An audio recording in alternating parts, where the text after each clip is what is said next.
Hello everyone. आप में से बहुत सारे लोगों को पता होगा कि मैंने इंजीनियरिंग की हुई है और मैं प्रोफेशनली लिखता भी हूँ। इसी मंथ मैंने अपना इनकम 6 फिगर्स क्रॉस किया है और अभी दिसंबर पूरा हुआ भी नहीं है और ये जो मेरा फिगर्स है और ये जो नंबर्स है ये बढ़ते ही जा रहे हैं। ऑफ कोर्स 6 फिगर्स में ही है। लेकिन जिस दिन मैंने ये मैजिकल नंबर टच किया था तो उस दिन मैंने व्हाट्सएप में एक स्टोरी लगाई थी कि अगर आप वो चीज़ करते हैं जिसमें आप नेचुरली अच्छे हैं तो आपकी कमाई, आपकी खुशी और आपका समय तीनों बढ़ेगा। तो उसमें बहुत सारे लोगों ने जवाब दिया कि हम अपना नेचुरल टैलेंट कैसे पता करें। तो ये वीडियो उसी के ऊपर बनाने वाला हूँ। मैं 3 स्टेप में कुछ कुछ बातें बोलूँगा जो आपके पर्सनल और प्रोफेशनल लाइफ में बहुत ही ज़्यादा काम आएंगे।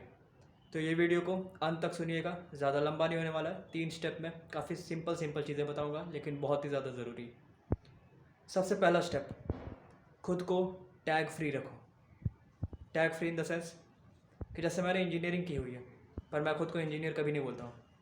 अभी मैं राइटिंग में बहुत पैसे कमा रहा हूँ पर फिर भी मैं खुद को राइटर नहीं बोलता हूँ। वैसे आप सब भी बहुत सारी चीज़ें किया होगा आपने, पर कभी भी खुद को उस डिग्री या फिर उस चीज़ से जोड़ करके खुद को उस ब्रैकेट में मत रखो। अगर आप खुद को एक ब्रैकेट में रखिएगा तो आप बाकी सारी अपॉर्चुनिटीज़ को देख नहीं पाइएगा। हो सकता है कि अगर आज इस चीज़ में टैलेंट है, अगर आज इस चीज़ में अपॉर्चुनिटी है तो कल इस चीज़ में अपॉर्चुनिटी नहीं रहेगी। लेकिन अगर आप इसी ब्रैकेट में रह जाइएगा, खुद को लिमिट कर दीजिएगा तो आप ग्रो नहीं कर पाइएगा। मैं 1 साल पहले कुछ और कर रहा था, आज किसी और चीज़ में मुझे रिज़ल्ट मिल रहा है तो मैं इसमें काम कर रहा हूँ। हो सकता है कल किसी और चीज़ में मुझे रिज़ल्ट मिलेगा तो मैं उसमें चला जाऊँगा। इम्पॉर्टेंट है आपका सेल्फ ग्रोथ। अब दूसरी चीज़, जैसे कि मैंने बताया कि आप खुद को टैग फ्री कर दीजिए, तब आप अपने नेचुरल टैलेंट को पहचान सकिएगा। ये आपका नेचुरल टैलेंट को पहचानने का पहला स्टेप है। अब दूसरा स्टेप आता है क्रिएटिविटी। क्रिएटिविटी लोग बहुत ही ज़्यादा इग्नोर करते हैं। लोगों को लगता है कि जो नोबल प्रोफेशंस हैं उनसे ही वो बहुत ही ज़्यादा कमा सकते हैं और उन्हीं से उन्हें प्रसिद्धि मिलेगी। किसी हद तक सही है पर ये कंप्लीट ट्रुथ नहीं है।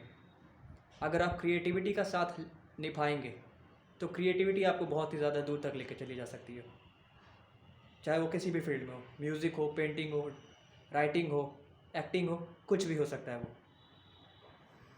तो इस क्रिएटिविटी को कैसे निखारें और कैसे समझ में आए इस चीज़ को कि आप इस चीज़ में अच्छे हो या नहीं। देखो, अगर मैं अपने बारे में बताऊँ तो मैंने एक वीडियो में बताया था कि मैंने राइटिंग कैसे स्टार्ट की। मैं उसके बारे में जिक्र नहीं करूँगा, लेकिन राइटिंग मेरे पास आई कैसे है ये बहुत ही ज़्यादा एक्सीडेंटली हुआ है। इससे रिलेटेड मैं एक आपको स्टोरी सुनाना चाहूँगा। भगवान शिव और माता सती एक दूसरे से काफ़ी प्रेम करते थे, पर माता सती के जो पिता थे उन्हें शिव भगवान पसंद नहीं थे। तो उन्होंने अपने महल में एक पूजा का आयोजन किया, पर उसमें भगवान शिव और माता सती को आमंत्रण नहीं दिया, जिसमें नाराज़ होकर के माता सती फिर भी वहाँ पे गई और उन्होंने आत्मदाह कर लिया। जब ये बात भगवान शिव को पता चली तो वहाँ पर वो गए और माता सती के शव को अपनी गोद में लेकर के वो इधर उधर अलग अलग मुद्राओं में वो नाचने लगे। सारे लोग वहाँ पे भयभीत हो गए, पर वहाँ पे एक ऋषि थे जो भगवान शिव की मुद्राओं को अपने एक डायरी में नोट करते रहे। उनका नाम था तांडु, ऋषि तांडु। उन्होंने कुछ समय के बाद सारी मुद्राओं को कंपाइल किया जो जो उन्होंने ड्राइंग किया हुआ था, और जब उन्होंने उसको कंपाइल किया तब जाकर के वो तांडव नृत्य बना। मतलब भगवान शिव की अर्धांगिनी का देहांत हो चुका है, वो अपने वस्ट में है, वो अपने लीस्ट स्टेट में है, और उस लीस्ट स्टेट में जाकर के तांडव जैसे नृत्य का डिस्कवरी हुआ। और उस तांडव नृत्य से भारतीय जितनी भी नृत्य कलाएँ हैं, 8 क्लासिकल डांस फॉर्म्स जो हैं उनका फॉर्मेशन हुआ। तो जब आप अपना लीस्ट हिट करते हैं तब आपको अपना बेस्ट समझ में आता है। एक समय था, 2019 का दौर था, जहाँ पे मैं अपना लीस्ट हिट किया था, जैसा कि मुझे लगता है अभी तक का जैसा, क्योंकि आप आगे में कितना ऊपर जाइएगा कितना नीचे जाइएगा आपको पता नहीं है, पर अभी तक के जीवन में मेरा सबसे लीस्ट समय जो था 2019 था। तो उस समय राइटिंग मेरे पास आया और उस समय शौकिया स्टार्ट किया, पर धीरे धीरे जब समझ में आया कि मैं इसमें अपना करियर बना सकता हूँ या फिर मैं इसे मोनेटाइज कर सकता हूँ, तब मैं उसमें लग गया।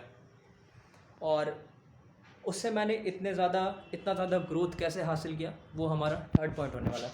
तो दूसरा ये हुआ कि आपकी क्रिएटिविटी तब निखरती है जब आप अपना लीस्ट हिट करते हैं। पर आप में से ऐसे बहुत सारे लोग होंगे जो बचपन से ही सिंगिंग करते होंगे, जो बचपन से ही ड्राइंग करते होंगे, फिर जो बचपन से ही लिखते होंगे। तो ऐसा ज़रूरी नहीं कि आप अपना लीस्ट हिट करिए तभी आप उस चीज़ में आगे बढ़ सकते हैं। या फिर मेरा एक दोस्त है राहुल, मैं उसका नाम इसलिए मेंशन कर रहा हूँ क्योंकि मैंने उसका काम देखा है, और वो एक ग्राफिक डिज़ाइनर है। मैं ये वीडियो उसको भेजने वाला भी हूँ।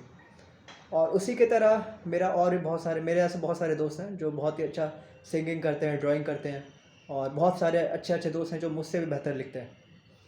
तो वैसे लोगों को मैं बस ये कहूँगा कि आप इसमें अपने चीज़ों को एक्सप्लोर करते रहिए, आप नए नए अपॉर्चुनिटीज़ को कोशिश करते रहिए कि आप वहाँ तक पहुँचें। खुद का ब्रैकेट साइज़ को है उसको इंक्रीज़ करते रहिए। अपॉर्चुनिटी कहाँ पे हिट करेगी, आपको कहाँ पे कौन सा क्लिक मिलेगा, ये आपको नहीं पता है। बस अपने आप को लिमिट नहीं करना है। अब हम लोग चलते हैं अपने तीसरे पॉइंट में, जो है वैल्यू। और ये मेरा बहुत ही ज़्यादा इंपॉर्टेंट पॉइंट है। ये आप अपने पर्सनल और प्रोफेशनल लाइफ दोनों में यूज़ कर सकते हैं।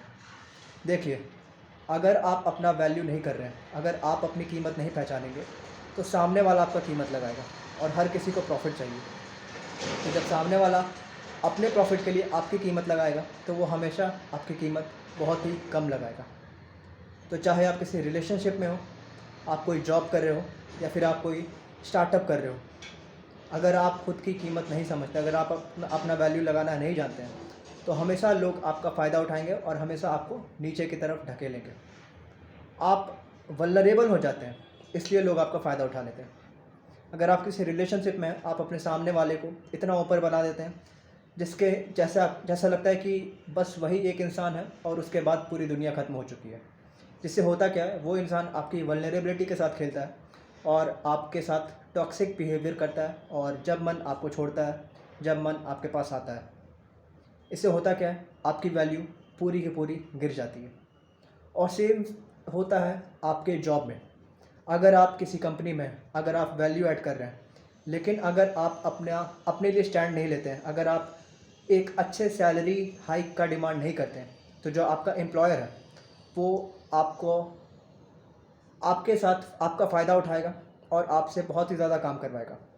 अगर आप ये सोच के उसके पास लग रहे हैं कि मैं नौकरी करूँगा तो इससे बस मेरा घर चलेगा, पर सच बात ये नहीं है। पैसा हर कोई कमा रहा है, लेकिन आप उसकी कंपनी में वैल्यू ऐड कर रहे हैं, उसकी कंपनी चल रही है क्योंकि आप मेहनत कर रहे हैं। इसलिए आपका हक बनता है कि आप अपना वैल्यू समझें, और जहाँ पे आपको बेटर हाइक मिल रही है आप वहाँ पे जाएं। क्योंकि प्राइवेट वर्ल्ड में आप किसी भी कंपनी में आपकी लॉयल्टी तभी तक है जब तक आपका घर अच्छे से चल रहा है, आप सुखी हैं। और same thing goes with business owners. अगर आपके पास कोई आइडिया है और आप इन्वेस्टर के पास बहुत ही ज़्यादा झुक रहे हैं, ये लग रहा है आपको कि अगर वो इन्वेस्ट कर देगा तो आपका आइडिया बहुत ही ज़्यादा चल जाएगा और आपका बिजनेस जो है वो हिट हो जाएगा। पर आपको यहाँ पे सोचना चाहिए कि जो इन्वेस्टर है वो खुद एक बहुत ही बड़ा मिलेनियर या बिलियनियर हो सकता है। उसने भी काफ़ी मेहनत करके एक एक पैसा कमाया है। तो वो अगर आपके बिज़नेस में इंटरेस्टेड है, 1 रुपया भी लगाने के लिए इंटरेस्टेड है, तो वो आपके आइडिया को समझता है कि आपके आइडिया में दम है। इसलिए वहाँ पे आप केवल इन्वेस्टमेंट ढूंढने के चक्कर में अपनी वैल्यू मत गिराइए। आप अपने बार्गेनिंग पावर से नीचे मत हटिए। तो यहाँ पे वैल्यू बहुत ही ज़्यादा इम्पॉर्टेंट है। तो अब मैं तीनों पॉइंट्स को समराइज़ कर देता हूँ। सबसे पहली बात, खुद को ब्रैकेट में मत रखो, खुद को टैग में मत रखो, खुद को कोई भी तरीके का टैग मत दो। दूसरी चीज़, अपने क्रिएटिविटी को पहचानने के लिए अपने लीस्ट तक जाओ, अपनी वल्नरेबिलिटीज़ को समझो। जब आप वल्नरेबल होंगे, जब आप अपने लीस्ट पे जाएंगे, तब आपको अपना बेस्ट समझ में आएगा, तब आपको समझ में आएगा कि आप किस चीज़ में बेस्ट हैं। क्योंकि जब आप अपने सबसे निम्नतर स्थिति में होते हैं, तभी आपको अपना वे ऑफ एक्सप्रेशन समझ में आता है, और आप कैसे एक्सप्रेस कर पा रहे हैं वही आपका बेस्ट होता है, वही आपकी असली कला होती है। आप हर एक चीज़ें सीख सकते हैं, पर आपकी वही चीज़ें बाहर आती है जब आप सबसे ज़्यादा संपूर्ण दुख में होते हैं। आपको हो सकता है आपको बहुत सारी भाषाएं आती हो, और जब आप गुस्सा होते हैं तो आप अपनी भाषा में ही गाली देते हैं, या फिर आप रोते हैं तो अपनी भाषा में ही आप रोते हैं। मतलब वो आपका सेंस ऑफ एक्सप्रेशन है। आपका सेंस ऑफ एक्सप्रेशन तभी सामने आता है उसी चीज़ में आता है जिस चीज़ में आप बेहतर हो। और तीसरा पॉइंट है, खुद की वैल्यू करना सीखो।